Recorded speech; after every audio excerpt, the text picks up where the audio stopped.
Good morning. Hope you're having a great day. I am. I mean, it's beautiful out here. So, today I want to talk to you a little bit about being active when you have conditions or diseases or injuries and not giving up. I've suffered several things in my lifetime, and it could have been really easy for me just to be sitting in the chair right now watching television and vegging out. But I'm not going to do that. I'm not going to let these things control my life because I'm going to get out and do what I like doing. So it took some time. It took some digging to find the solution, but the solution was there. And I'm almost there on the hiking part of it, and I'll get to that here in a minute. So I guess the place to start for me was I suffered an injury to my back in 1999, right in that area. Suffered it at work. I actually fell about 14 feet. I fell through a hole in the catwalk. Someone else had pulled the grate out and not told me about it. So I walked through it, and I ended up hitting my chin on the way down. As a matter of fact, I got a scar here, and bit through my tongue. That hurts. It's painful. Well, I landed on my feet, and not in a good way. You hear that all the time. Well, he landed on his feet. Well, when you fall that distance and you're my size, things just didn't work out for me. So by 2006, I was in a lot of pain. By 2007, it didn't make a difference what I did. Sitting, standing, sleeping, lying down, didn't make a difference. I was in pain all the time. So I went in, saw my doctor. They sent me to a specialist. And finally, I talked to a surgeon, a spine surgeon, and he said, well, let's get in there. We're going to need to do I recommend we do a spinal fusion. I could do a discectomy, but my concern is I do that, and a year later, you're back in here getting a fusion anyway. I said, great, let's go for it. You're the expert, not me. I was confident in his ability. He went in. I got a huge 8-inch scar. He did a really good job on the scar. You can barely see it, but there is an 8-inch scar back there. I got 2 rods, 4 screws, and there's like a little joining rod that goes across the top. And L5, S1 is fused. That pain was taken care of. I was able to pretty much carry on with normal activities. The only caveat is that puts more strain on the discs above it. So, come 2012, I was working and I had an accident, and I suffered a catastrophic injury in my left knee. Now, what originally was told to me to be a bad sprain of the ligaments in the knee ended up being a broken knee joint. After 8 weeks of doing physical therapy and being on it, the tibia plateau, which is the top part of the tibia that the femur rests on, was crushed. And I had a partial tear of the MCL, the PCL, and the ACL. Then they also went in, when they did the arthroscopic surgery, they went in and they fixed the meniscus.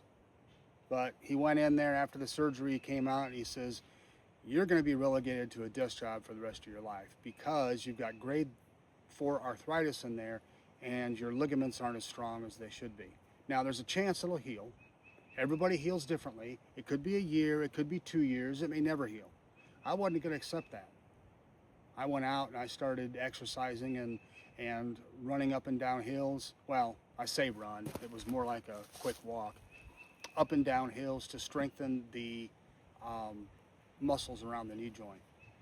After 2 years, I was finally able to do most things that I wanted to do. Well, then I started having problems with chest pain right in here, and especially around the xiphoid process.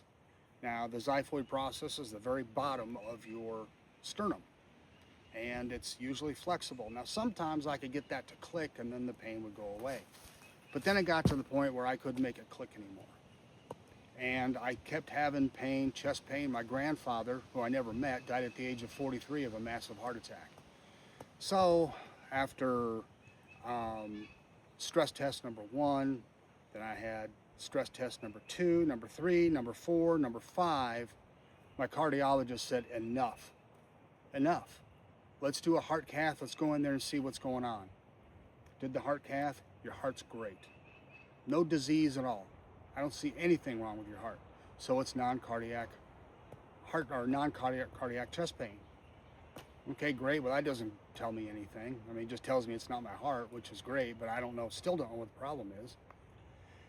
So last year, I went to a chiropractor because my wife said, I'm tired of watching you do this all the time and trying to crack your neck and all this stuff. You need to go see a chiropractor. So I did. I went and saw a chiropractor. They took x-rays, went in for a consultation, and she said, under normal conditions, we would have a treatment for you, but you're different.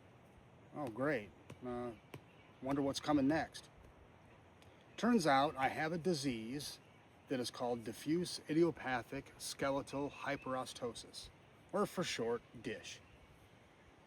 And what that disease does is it turns the front ligament, the anterior ligament of the spine, it turns it to bone. It calcifies and it becomes solid. So yeah, that's not good. So my entire thoracic spine is fused. My cervical spine, my neck, all but 2, it looks like maybe 3 are fused. But fortunately, I can still rotate my neck. I do work with a guy that has to actually turn his whole body. He's got the same disease. So I'm not in that boat. And all but 2 of my lumbar vertebrae are fused, but I can still rotate. So I'm fortunate there. Again, I like hiking. I love hiking. I like getting out and doing that stuff, especially with a pack. And I really hadn't been doing it for a while because my chest would hurt all the time or my back would hurt. And it turns out it's this whole process of the spine would get inflamed or the ligaments would get inflamed, and then the body tries to heal it by throwing some calcium in there, and your body is supposed to break that down, but it doesn't happen for whatever reason. And pretty soon, before you know it, your spine is one solid, well, like this stick. And just like this stick, the problem I have, and what's dangerous, is even just a basic fall. If I fell right here on the ground, there is a chance that my spine could break. So most people, their spine is flexible. You know, it'll move if you fall. The spine will absorb some of that impact and it will flex. With me, it just breaks. Now or it could break. Now the actual breaking itself isn't such a big deal as the shards or the bone fragments that it can create, and then those just kind of go everywhere or anywhere. You know, where you don't want them to go is into the spinal column. So I have to be careful. So how does one hike, which in itself can be somewhat dangerous depending on the type of hike that you're doing, and do it without pain?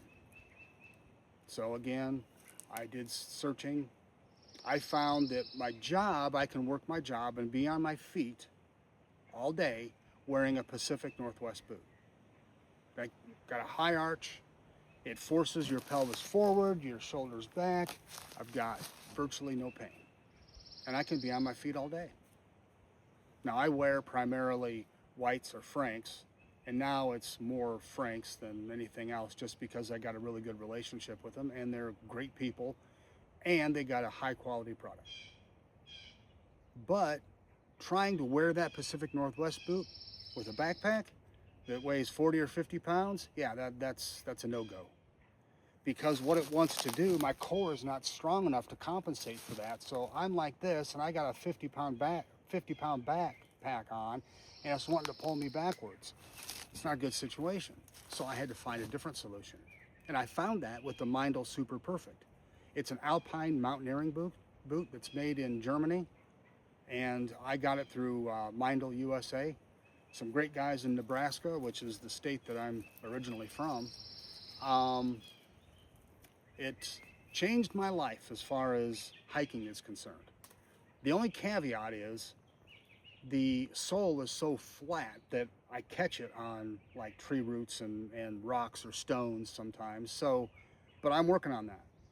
And I think I found a solution. I talked to a guy yesterday, and we're going to see how that works out. And I think it's going to work out really well, and I'll let you know how it turns out.